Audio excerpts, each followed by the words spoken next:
Quanto mais o tempo passa, mais o amor me faz crescer. Esse jeito de viver aqui, aprendendo tanto, tanto assim, foi que fez com que eu chegasse perto de você com amor, ó Jesus, amigo. Sou feliz em estar aqui. Queridos amigos, companheiros, telespectadores, todos aqueles que acompanham o nosso programa Espírita, aí nas terças-feiras, né, às 20 horas, e também com as suas reprises aí pelo vários canais, né? Então, lembrando que agora nós estamos aí com o nosso programa estendido até a cidade de Petrópolis também, pelo canal 38.3 HD da Speed Faber. Também para Nova Friburgo, cidade serrana, aqui vizinha nossa, pelo canal 39.4 HD, igualmente da Speed Faber.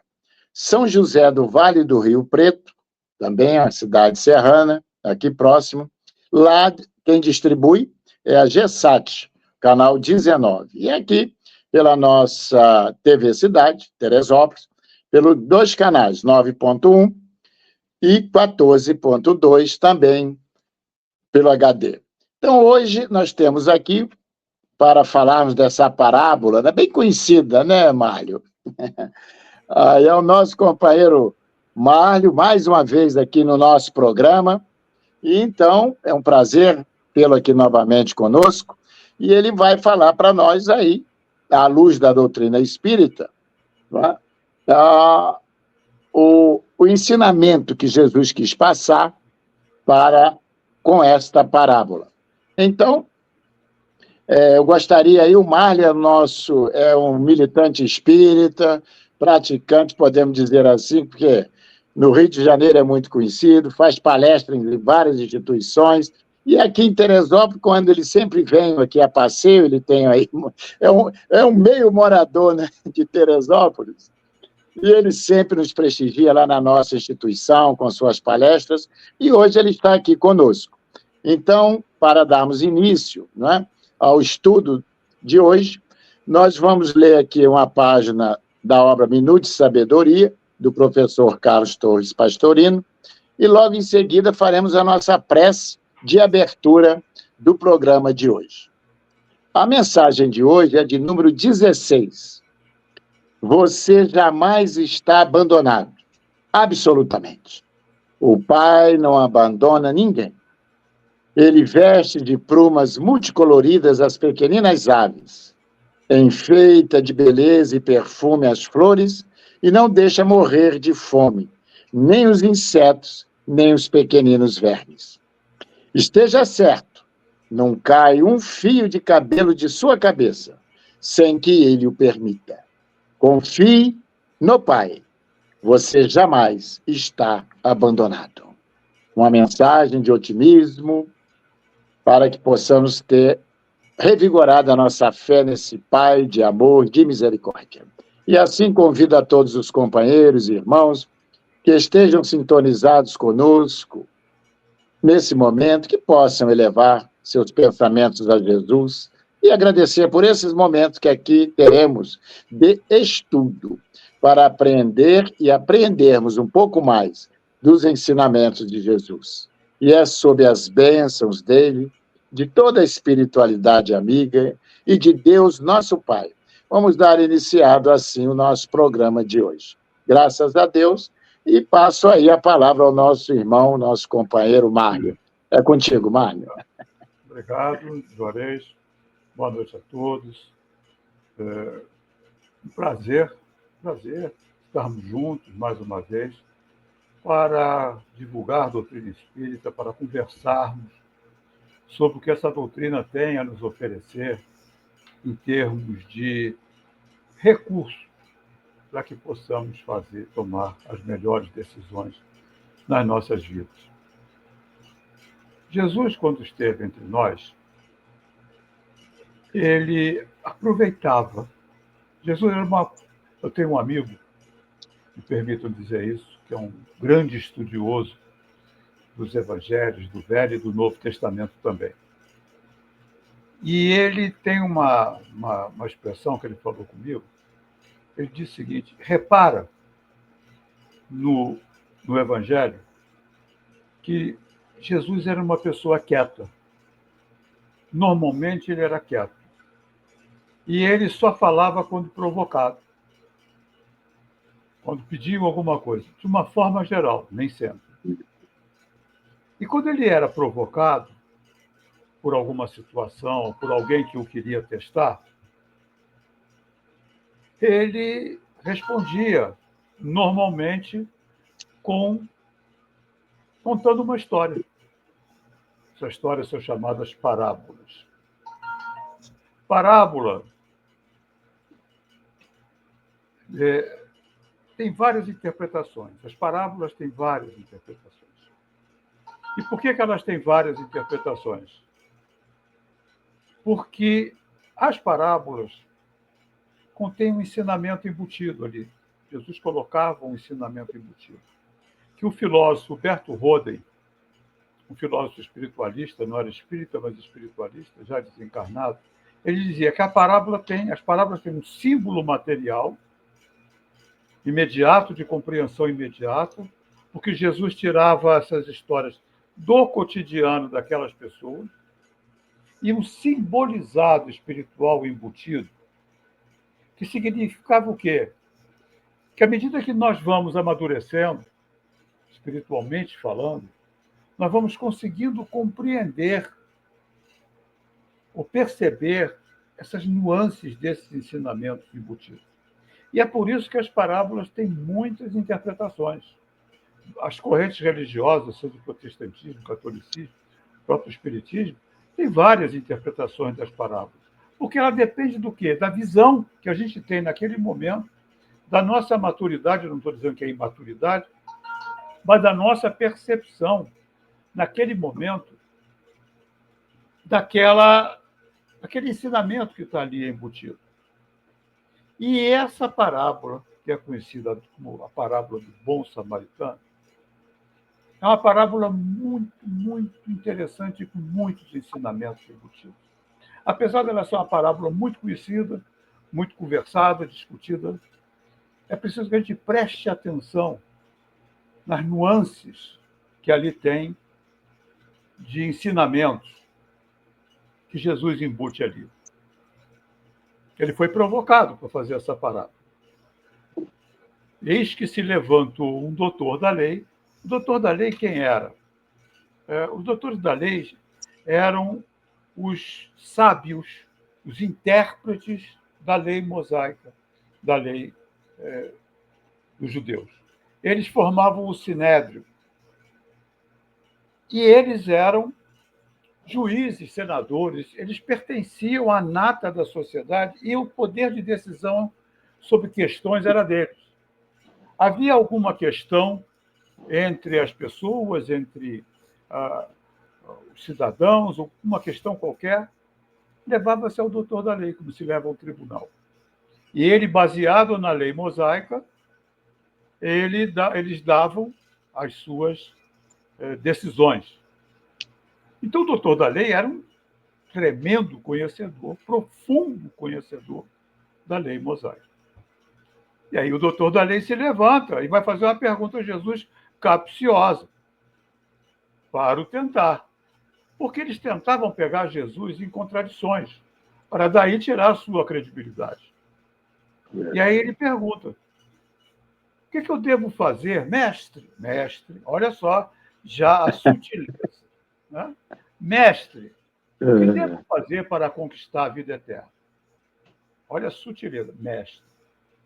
Aí Jesus respondeu, devolveu. De bobo, Jesus não tinha nada. O que está escrito na lei? O que você lê lá? Aí ele disse: amarás o Senhor teu Deus com todo o teu coração, com toda a tua alma, com todas as tuas forças e com todo o teu espírito, e vosso próximo como a ti mesmo. Aí Jesus olhou para ele e falou: meu amigo, falou tudo. Está limpo. Faz isso. Você já respondeu. Mas o doutor da lei, que é capcioso, aí pergunta, e quem é o meu próximo? E por que essa pergunta? Porque para o judeu daquela época, e até hoje, claro que não mais assim, o próximo era aquele que professava a sua crença, aquele da sua tribo, da sua cidade ali, aquele que estava em torno dele. Os demais, que não eram judeus, eram chamados de gentios, pagãos, gentios. Ou seja, havia uma separação social. Ora, por que a pergunta é capciosa? Porque Jesus tinha um ensinamento que ele falava universal. Se ele diz que é para todo mundo, ele vai contra a interpretação da lei judaica da tribo. Se ele diz que é só contra a tribo, ele vai em contradição com ele que falava e atendia a todo mundo. Aí Jesus conta uma história. E essa história é incrível, porque ele fala que um homem descia de Jerusalém para Jericó. E a gente tem que viajar no tempo. Vou convidar vocês a viajar no tempo comigo. Vamos voltar para o tempo de Jesus. Jerusalém era a sede do templo, uma cidade que ficava no alto de uma montanha, a 800 metros de altura. Mais ou menos Teresópolis, 800 e qualquer coisa. Tá? Altura de Teresópolis. Tá? Sede do templo. Jericó era uma cidade comercial. Jericó era a rota de cruzamento de caravanas naquele tempo. Naquele tempo, o comércio era feito através de caravanas, mercadores. Eles compravam mercadorias em outras cidades, em outros países, traziam para a praça pública para vender e compravam as mercadorias daquela cidade onde eles estavam para vender nas suas trajetórias, nos seus caminhos comerciais. Jericó era uma cidade tão importante que ela tinha uma taxação, porque o Império Romano dominava Israel naquele tempo e cobrava impostos pesados. Talvez vocês se lembrem de Zaqueu, cobrador de impostos, em Jericó. Era uma das cidades comerciais mais importantes daquela época, porque era a rota de cruzamento de caravanas. Então tinha uma aduana muito forte. E não tinha o que fazer em Jericó a não ser comprar ou vender, que era mais ou menos o que as pessoas iam fazer em Jericó. Ora, se a pessoa ia comprar, ela ia com dinheiro. Se ela ia vender, ela ia com mercadorias. Portanto, o trajeto de Jerusalém a Jericó era um trajeto em que havia muito roubo. Havia muitos ladrões, tanto que o próprio Império Romano tinha posto um posto de policial no meio da estrada. Só que aí vem as nuances.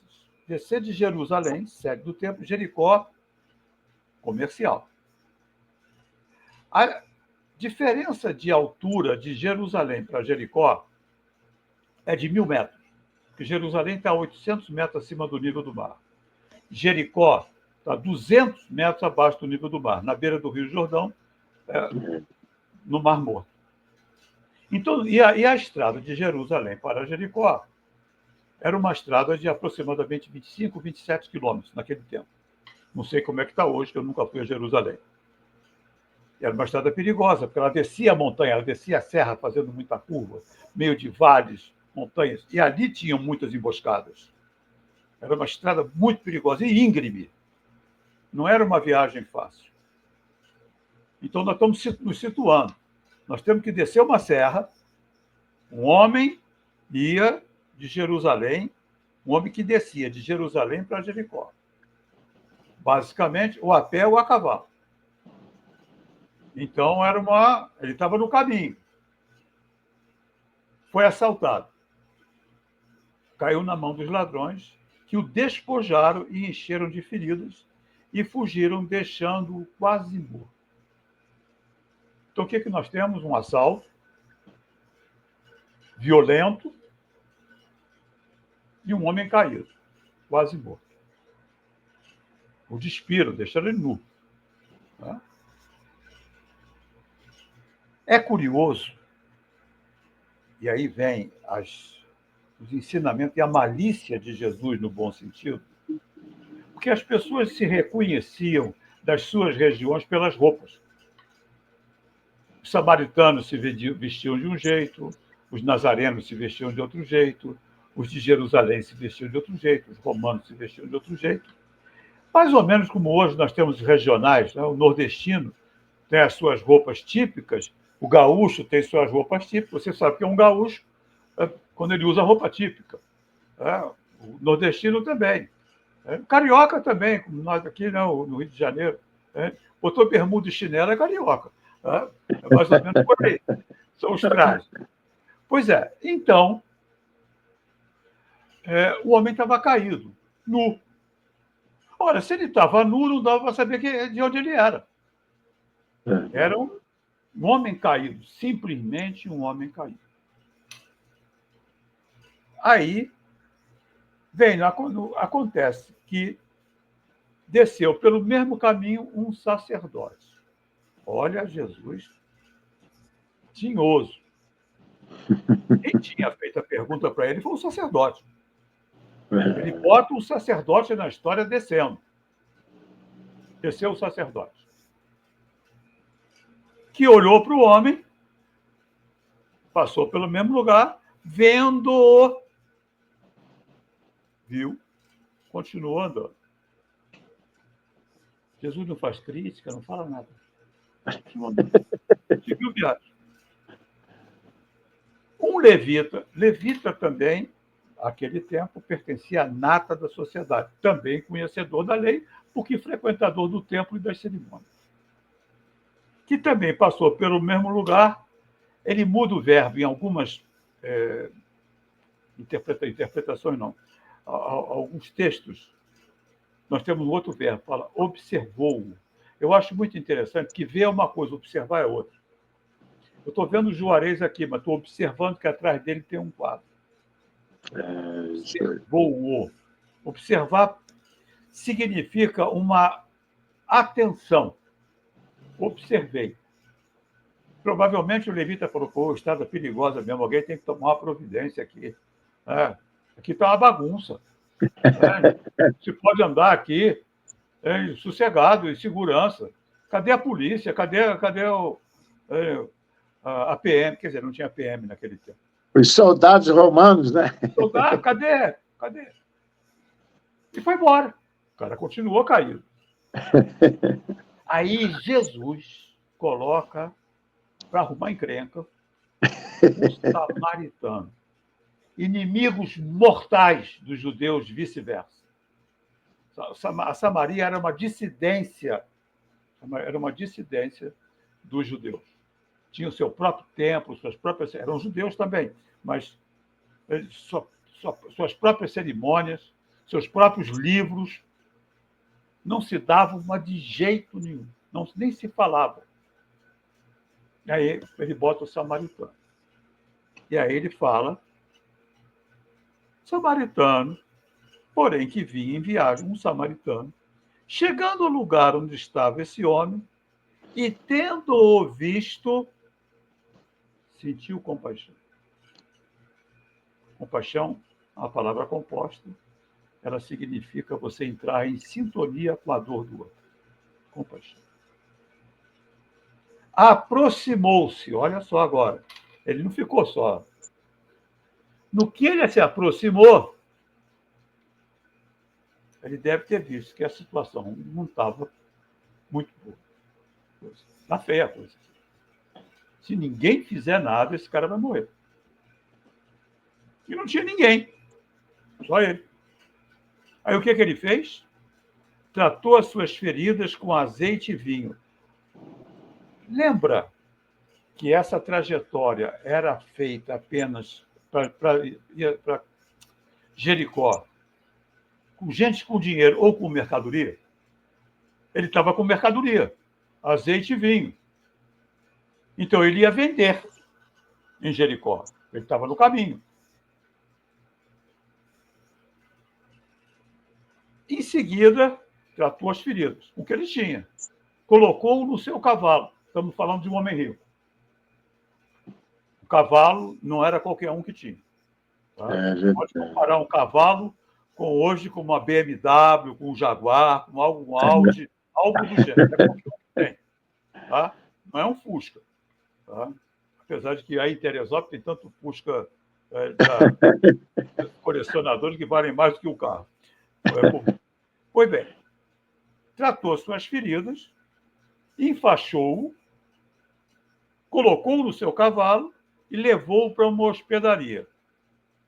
E tomou conta dele. Passou a noite com ele. No dia seguinte, pegou 2 denários.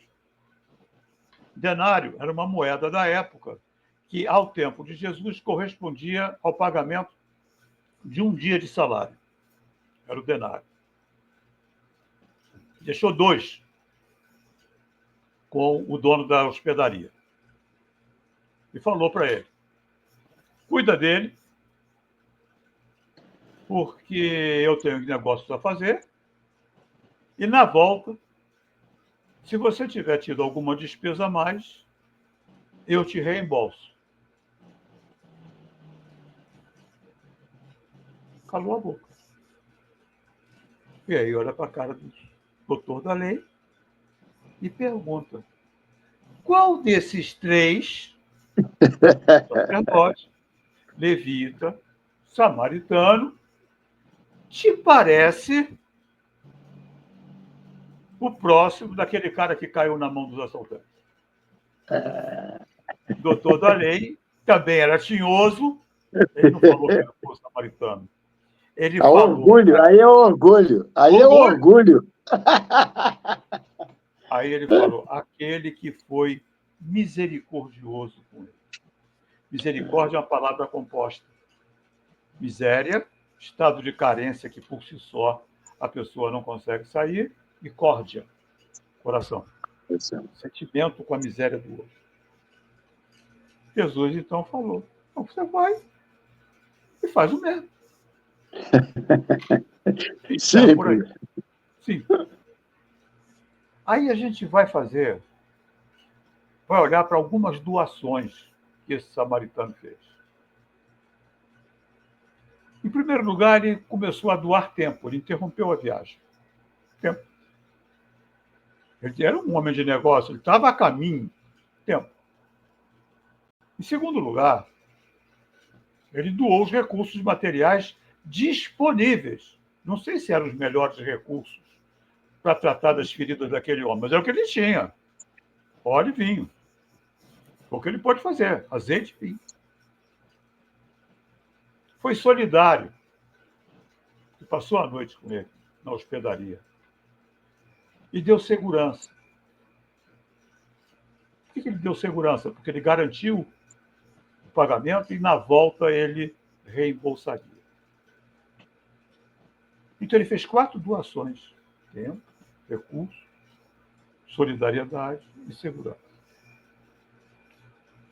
Eu tive um grande mestre, tive pouco tempo com ele, que ele desencarnou. Ele era de Belém, chamado professor Mário Barbosa. Ele tinha uma interpretação fantástica dessa parábola. Ele dizia o seguinte: olha só, Jerusalém é a sede do templo.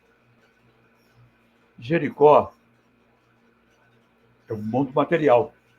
Então, nós estamos falando de espiritual e material. A gente pode olhar para essa parábola como o ato da encarnação. Descer de Jerusalém para o mundo material. E, curiosamente, no mundo material, todos nós, sem exceção, somos interdependentes. Nós sozinhos, não damos conta da nossa sobrevivência. Nós somos um animal de bando. Nós somos um animal que precisa da troca do outro. Eu costumo dizer: pega um cachorrinho de 3 meses e larga na floresta, ele se vira. Pega um homem adulto, nu, porque tem que ir nu. Se for com uma tanguinha, alguém já plantou o algodão, já fez o tecido, já confeccionou, tem que ir nu. E vai para a floresta e ver se ele dura um dia. Então, nós precisamos uns dos outros. Nesse sentido, somos todos miseráveis. Porque, isoladamente, nós não damos conta da nossa sobrevivência. Ah, vai para o deserto. Vai nu, tá? Não leva nem um cantil. E o João Batista morou no deserto, mas comia lá gafanhoto e mel, se vestia numa barca horrorosa. Tá? Era diferente. Vai nu. Ver se sobrevive. Então, nesse sentido, somos todos miseráveis. Porque somos todos dependentes uns dos outros. Então, essa parábola tem um sentido muito grande quando a gente fala do que a gente veio fazer aqui na Terra. Porque são 4 momentos que todos nós passamos. Todos nós, independente de classe social, de sexo, de idade, todos nós passamos. Quantas vezes nós não somos um homem caído? Aquele que não vê saída. Não é caído no sentido de assaltado. Aquele que não vê saída. Está caído no vício, está caído num desemprego, está caído numa carência enorme, ele não vê saída. Ele está na beira da estrada, está morando na rua, está em algum lugar. Está caído moralmente. Está pelos caminhos absolutamente equivocados, moralmente caído. Às vezes, financeiramente, está muito bom. Outro dia vi um amigo falar, está bem de vida. Bem de quem é que está bem de vida e toma antidepressivo? Uma pessoa bem de vida toma antidepressivo. É verdade. Pode estar com dinheiro, mas está bem e não está, porque uma pessoa que está bem não toma antidepressivo. Então não está bem. Quantas vezes somos nós que estamos nesse sentido? Quantas vezes somos os sacerdotes que ignoramos a dor e a carência do outro? Quer dizer que eu tenho que socorrer que todo mundo está no meio da rua? Não é essa a ideia. Mas quantas vezes é um amigo que nos liga e você sabe que ele vai te alugar por um tempo e aí você dá uma desculpa ou troca de calçada para não ver ou para não falar, porque já sabe que vem lamentação, que às vezes é um parente. Quantas vezes nós somos o levita, observamos, porém não fazemos nada, apenas reclamamos. Está vendo? A população de rua cada vez cresce mais. Ninguém faz nada. Alguém tem que fazer alguma coisa. E quantas vezes, com a graça de Deus, nós somos ou damos uma de samaritano? Mário, é interessante que essa parábola também ela evidencia muito as falsas aparências religiosas. Você vê, tanto o sacerdote quanto o levita, aos quais deveriam ser os primeiros a tratar do marimbondo que estava caído lá. Então, escancara também, evidencia essas falsas aparências. Exatamente. Porque a partir do momento em que ele estava nu, você não poderia identificar quem era aquele homem. Pela roupa. Porque a identificação na época era pela roupa. Jesus era um nazareno, ele vestia cortava o cabelo, tinha aquele cabelo comprido, né? Era um nazareno. Já os samaritanos se vestiam com outra roupa. Então não sabia quem era. Podia ser um igual. Perfeito. Porém, os interesses do mundo material predominaram. A ideia de perceber é essa. Eles estavam indo para Jericó. Os interesses do mundo material batendo de frente com os interesses da vida espiritual. Porque todo o ensinamento de Jesus é para despertar para a necessidade de pensarmos que somos espíritos imortais, temporariamente num corpo de carne, que a verdadeira vida é espiritual, porque essa vida nossa é temporária, que o foco deve ser sempre vida espiritual. Não é viver ali olhando para o céu, não é isso. É que quando os interesses materiais se chocam com os nossos interesses espirituais, é preciso que saibamos fazer uma priorização. É preciso que saibamos dar o grau de importância. Por isso Jesus disse, não dá para servir a Deus e a Mamon. Mamon tem a ver com os prazeres, com as coisas da terra. Não é não ter prazer. É diferente. É quando, para ter prazer, eu me complico com a minha vida espiritual. É quando eu, para eu ter coisas, eu desvio o dinheiro de merenda escolar. Eu desvio o dinheiro de obras públicas, de hospitais. Meu interesse material é mais forte, mas qual é? O que eu estou arrumando para a minha vida espiritual? Acha que vai passar batido? Acha que vai lá e vai pagar o dízimo, está resolvido? A doutrina espírita tem essa característica assustadora. Eu digo assustadora. A responsabilidade não pode ser terceirizada. Não tem terceirização de responsabilidade. Ah, senhor, me perdoa. Perdoo, sim, mas vai lá e conserta. Não tem Jesus morreu na cruz para pagar os nossos pecados. Lamento informar isso. Não tem o capeta para ser responsabilizado pelos nossos erros, pelas nossas faltas. É tudo escolha. Porque o sacerdote escolheu continuar. O levita escolheu continuar. O samaritano escolheu priorizar o caído. Pela simples questão que podia ser ele mesmo. Pô, esse cara podia ser eu. Porque ele não era um comerciante, ele não estava descendo aquela serra com mercadorias, não poderia ter sido ele o assaltado. Então ele olhou para o outro como um igual, e não como um diferente. O cara podia ser um multimilionário. E estava ali, miserável, no sentido do miserável. Só, miserável não é o que está sem dinheiro, não é o que está passando fome. Também é. Miserável é aquele que, por si só, não consegue dar conta da sua sobrevivência. Então, a pessoa que é atropelada no meio da rua, ela é um miserável. Porque, por si só, ela não consegue sair daquela situação.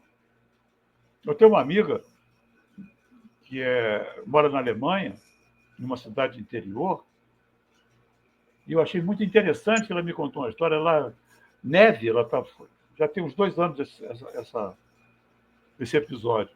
Na neve, ela escorregou e fraturou o tornozelo. Caiu. Ninguém ajudou ela. Caramba. Sentada no meio-fio, na neve, para um táxi. O táxi parou. Entrou sozinha no táxi.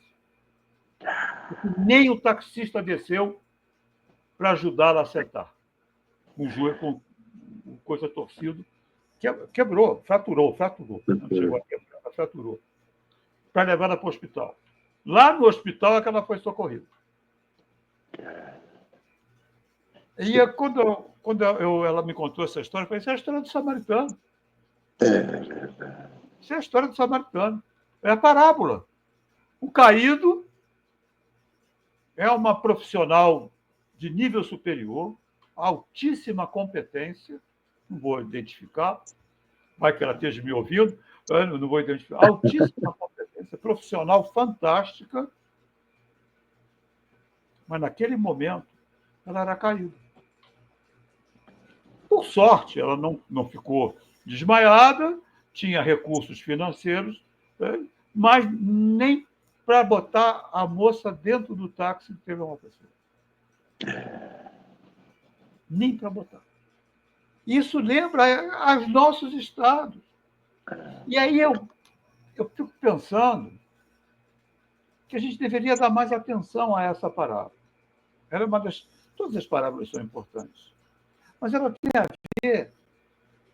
Está vivo aqui. com estar aqui encarnado, com estar aqui dependendo uns dos outros,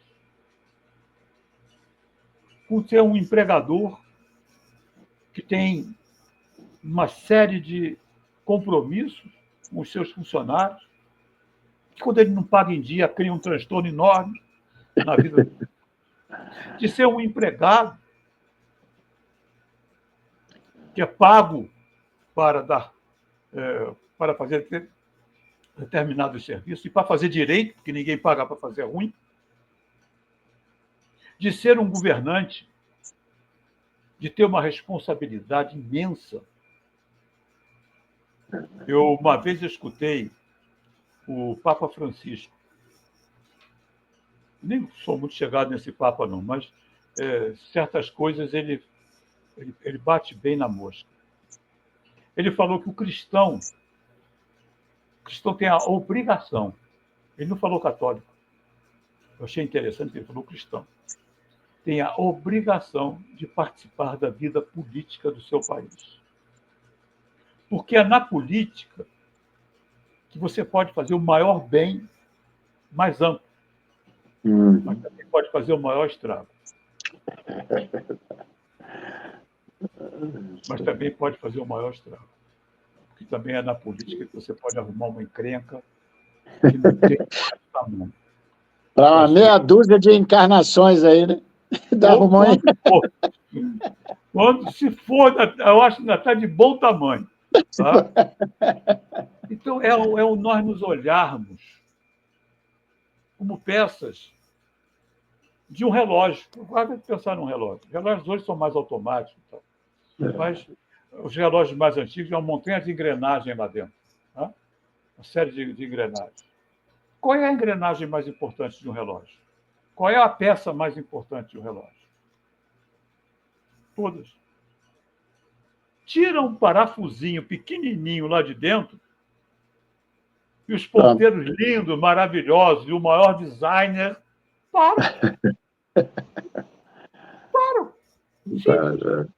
Que a gente olha para o relógio, vê aquele relógio, um Rolex bonito, todo com um design incrível, mas uma molinha lá, sem vergonha, lá dentro. Um parafusinho, uma porquinha que sai do lugar para a máquina toda. Então, cada um de nós é uma peça importante no movimento social, na vida social. Não existe mais ou menos, maior ou menor, existem posições diferentes. Posições essas que se alternam nas encarnações. Porque se nós temos que dominar todo o conhecimento intelectual e moral possível e passível de ser absorvido numa encarnação, nós temos que passar por todas as posições. Eu trabalhei numa empresa, eu não vou citar nomes, tá? Que tinha dono e que foi vendida para uma multinacional. Esse dono vendeu. E deixou um filho, que já tinha uma certa idade, quando eu fui trabalhar nessa empresa, uma empresa muito grande, mais de 5 mil funcionários. E esse filho, que era um dos diretores, como o pai vendeu, deixou ele na negociação como um dos diretores da empresa. Esse filho, ele conversava com a gente muito, e ele falava: meu pai, quando eu era jovem, me fez passar por todos os setores da empresa.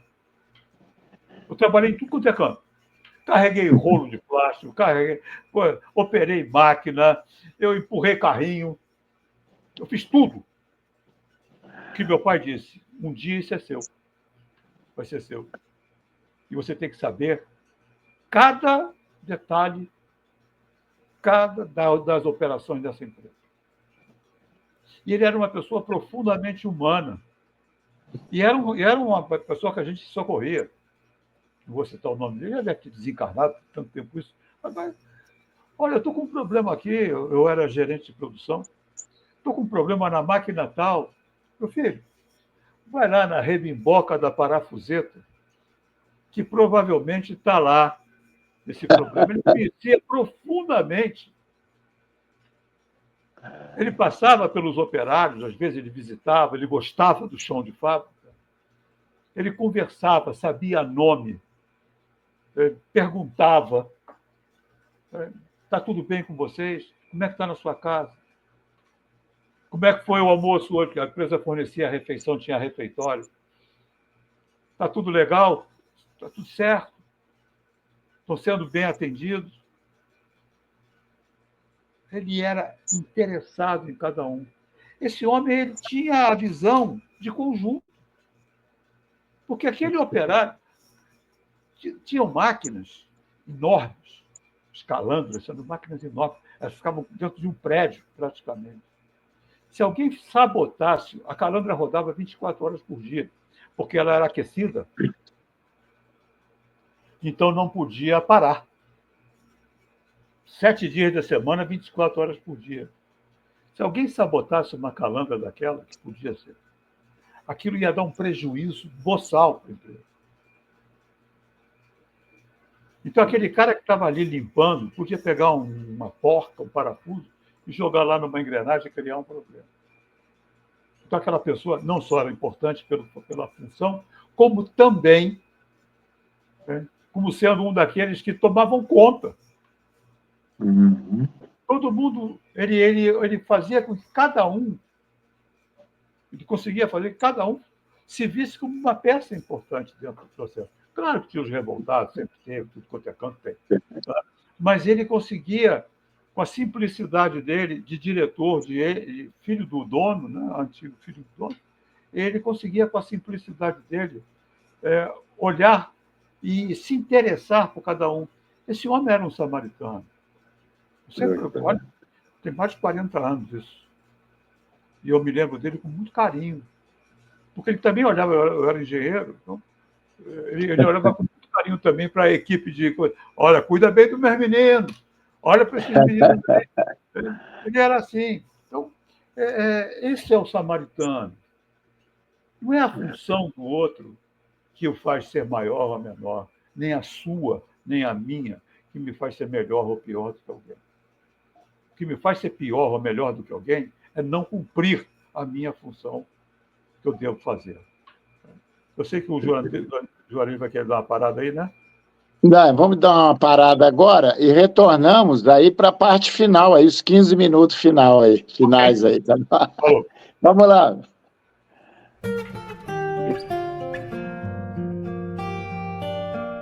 Mercado Flor de Teresópolis, rede Que Barato. Comodidade e preço baixo bem perto de você. Padaria e lanchonete, hortifruti com frutas selecionadas, legumes e verduras sempre frescos, açougue com tudo para aquele churrasco e ainda um andar inteirinho com utensílios domésticos e papelaria. Quer mais? Faça saque ou pague suas contas em nosso Caixa Aqui. Mercado Flor de Teresópolis, preço baixo e bom atendimento é na rede Que Barato. Restaurante Tempero da Serra Self-Service. Cardápio variado todos os dias. Massas nas quartas, quintas e sábados feijoada e nas sextas peixe. E ainda salada com produtos do dia. E aquela sobremesa. Deguste em espaço amplo e aconchegante. Ou monte a sua quentinha especial para a viagem. Venha e traga sua família. Rua José do Patrocínio, 322, no Perpétuo. Restaurante Tempero da Serra.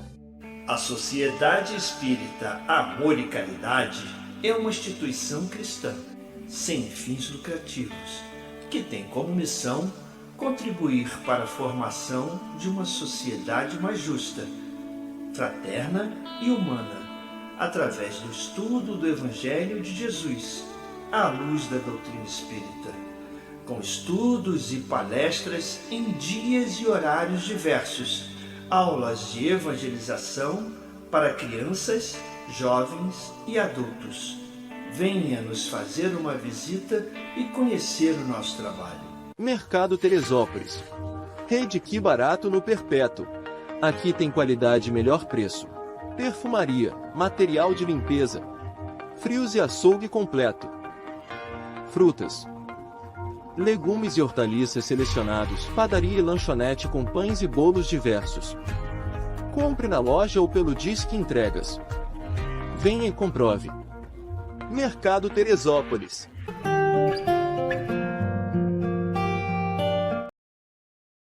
Assim, queridos amigos, retornando aí, né, o estudo nosso de hoje pelo nosso irmão Márlio sobre a parábola, eu anotei aqui algumas considerações, né, fazendo uma síntese do que o nosso companheiro até agora nos trouxe, e ele também, essa parábola nos mostra que a caridade dispensada pelo samaritano, não é verdade? Primeiro, a um desconhecido, que o nosso amigo ressaltou bem, ele não conhecia, certo? O cara estava nu, conforme ele falou, não é? E outra coisa também, ele, em nenhum momento da parábola, você vê que ele tinha objetivos ou esperar alguma retribuição, de espécie alguma. É a caridade verdadeira aí que Jesus nos apresenta. Então, vamos buscar lá também, no Evangelho segundo o Espiritismo, capítulo 17, item 10. Isso, Kardec nos dizendo que o homem bom coloca acima de vãs circunstâncias, sejam elas quais forem, né? Eu aí estendendo, a lei de justiça e caridade. Faz o bem pelo bem, desde o menor até o maior. E em relação também, que ele comentou muito bem, né, sobre esse sacerdote e o levita, que é, olha só, essa mesma situação acontece em nossos dias. Religiosos de todas as crenças, não são só nós espíritas, não. Sempre acham uma forma para se furtarem ao dever de ajudar o próximo, e alegando sempre compromissos intransferíveis. Hoje eu não posso. Ver, às vezes, do lado uma pessoa que está precisando de uma ajuda, mas nunca tem tempo para ajudar ao próximo.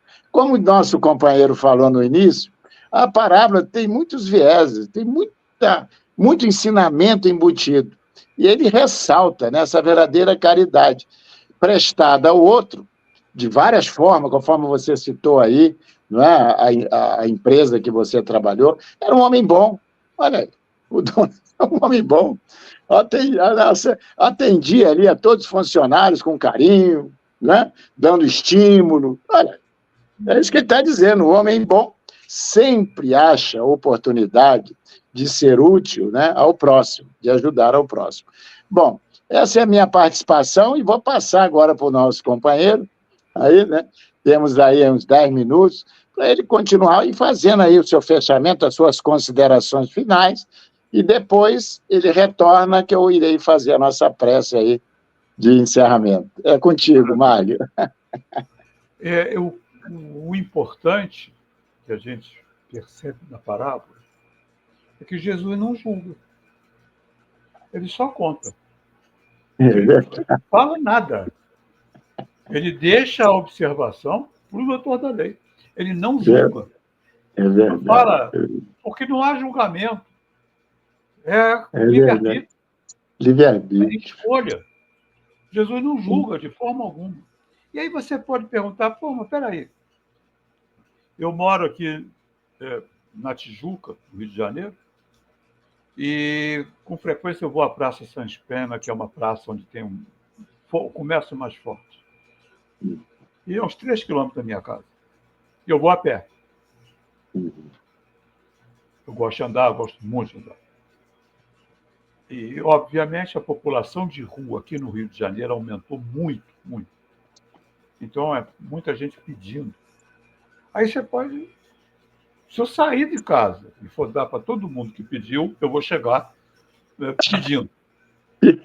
Não há condições, obviamente. Mas a gente pode, como muitos, trabalhar dentro de uma obra social que potencializa a ação de cada um. Porque, isoladamente, talvez ele não possa fazer grandes coisas. Mas quando a gente se une, não importa se você é espírita, católico, protestante, se engaja em uma atividade que você possa ser útil à comunidade. sem essa de dinheiro de governo, tá? Porque aí não adianta. Isso aí. Aí é emprego, tá? Nada contra, mas é emprego. É obra social mesmo, de voluntários. Porque a gente vai multiplicar, vai agregar valor, onde um mais um vai dar mais do que dois. Porque esse somatório, ele vai... mas é uma gota d'água no oceano. Mas no dizer de Madre Teresa de Calcutá, como um repórter que falou para ela: minha senhora, isso que a senhora faz é uma gota d'água no oceano. Ela falou: mas o oceano não estaria completo sem essa gota d'água. Tá? Ou do bem-te-vi lá, o do passarinho, que no incêndio da floresta molhava o bico na água e ia lá tentar apagar o fogo. E aí o outro falou para ele: cara, você está vendo que não adianta nada? Ele falou: eu estou fazendo a minha parte. Estou fazendo a minha parte. Aí vem a pergunta: será que a gente está fazendo a parte da gente? Porque não é só o dinheiro. Só para a gente fechar, numa dessas idas minhas lá na Praça São Espênio, estava com a minha mulher e tinha um rapaz pedindo, sentado, e ela olhou para ele: lamento, mas não tenho como te ajudar. Aí ele falou: obrigado. Ela parou assim: obrigado? Ele: senhora, porque a senhora olhou para a minha cara. Que ninguém olha para a minha cara. Isso aí. Olha que coisa, o simples olhar. Né? Olha, lamento, fica com Deus. Uma prece que a gente possa fazer por aquela pessoa. Aquela pessoa não está lá à toa. Há uma razão. Mas há uma razão também da gente estar passando por ali. Sim. Não existe acaso. Essa razão significa que eu vá ajudar? Não estou dizendo isso. Porque o ajudar financeiramente, às vezes, não é possível. Às vezes é possível, sim. A pessoa vem: me paga uma comida. E você pode. Pode. Vai gastar R$25 num prato de comida, R$20 numa quentinha. E, às vezes, você pode. Ele não está pedindo para você resolver a situação dele. Está pedindo que você vá ali no botequim, deixe uma quentinha, paga, aí o cara vai comer. Isso você pode. Muitas vezes a gente pode. Muitas vezes não pode. Mas e quando pode? Essa é uma questão de consciência, não tem julgamento. Jesus não julgou. E quando pode, a gente não faz. Olha, fechando. Eu, uma vez, com a minha mulher, uma das coisas que mais me marcou, já tem bastante tempo isso, eu estava vindo de um cinema à noite, era num outro bairro, no Flamengo. E estávamos passando numa calçada que era um paredão. Paredão. Muro alto. Paredão. A gente estava passando na calçada. E passou um rapaz por nós, um pedinte, e falou: paga uma comida. Eu estava conversando com ela sobre o filme. Ele falou: paga alguma coisa. Não sei se foi comigo. Aí eu falei: não. E continuei conversando. Mas, em segundos, me veio uma... claro que eu posso. Virei. O cara não estava mais, sumiu. Sumiu. Ele não podia ter ido para lugar nenhum, porque era um trânsito forte. Um muro. Ele não tinha como entrar. O tempo foi muito curto. Foi assim uma questão de 10, 15 segundos no máximo.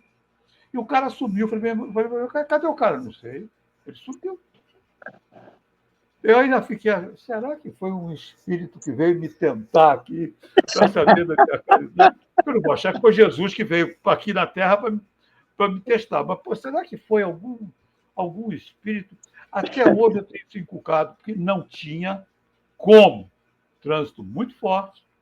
Ele não dá para ele ter atravessado. E eu teria visto que ele tinha atravessado. Era um muro, ele não podia ter ido para lugar nenhum, também não estava correndo e não deu tempo, porque era uma coisa muito comprida.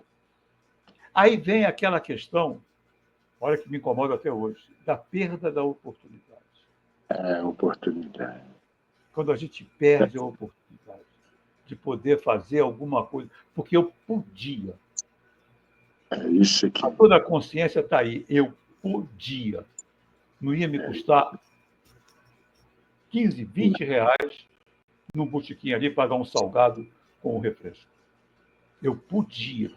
Foi apenas ficar mais focado no que estava fazendo do que na dor do outro.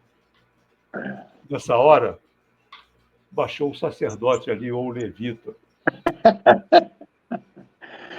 Mas o bom, né, Mário, é que esse Deus de amor, ele nos concede essa oportunidade, você perdeu, essa passou.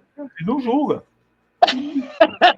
Mas, com certeza, outras vieram e outras virão. Sempre. E aí Pra a gente tem que ficar esperto, né?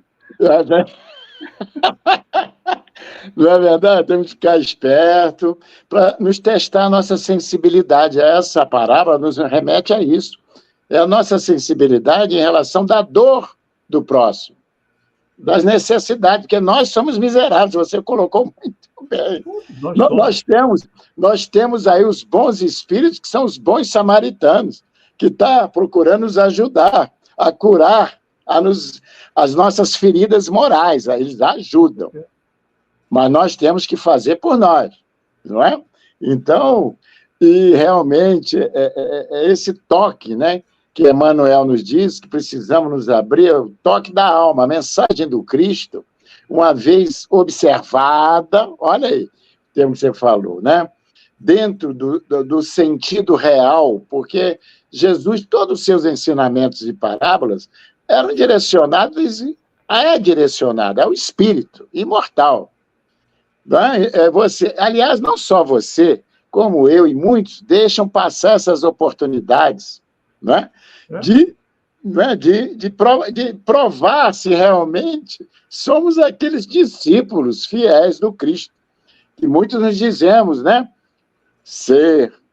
Bom, mas, de qualquer maneira, foi muito boa aí a sua colocação, não é? São experiências, e é o que você falou, estávamos mais despertos. Às vezes é um vizinho.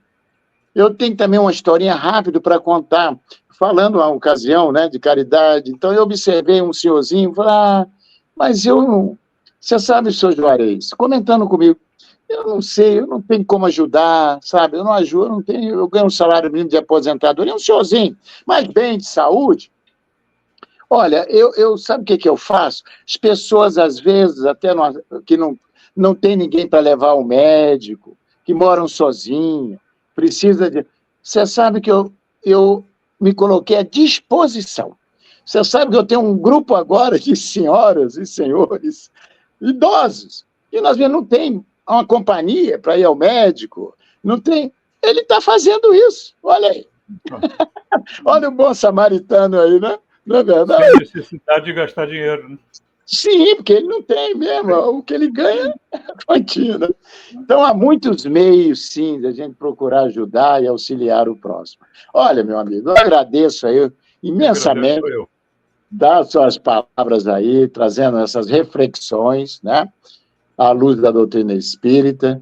E agora eu convido também a todos para fazermos a nossa prece de agradecimento. Agradecer a esse Deus bom, a Jesus, nosso meigo Rabi da Galileia, que tem aí, né, como o próprio Márlio já falou em algumas suas palestras, né, nos deixou um roteiro seguro, que é o Evangelho, para a nossa felicidade. Então, dependerá do nosso esforço. Então, a nossa gratidão pela vinda de Jesus, desse sol espiritual, que banha com o seu amor, com a sua misericórdia, todos os espíritos, toda a humanidade, encarnada e desencarnada. E é sob as bênçãos dele, a nossa gratidão, por mais aqui um dia de estudo, de aprendizado. E é sob as bênçãos dele, desses amigos espirituais, e de Deus, nosso Pai Criador, que vamos dar encerrado nosso encontro de hoje. Que assim seja, graças a Deus. Muito obrigado. Quanto mais o tempo passa, mais o amor me faz crescer. Esse jeito de viver aqui, aprendendo tanto, tanto assim,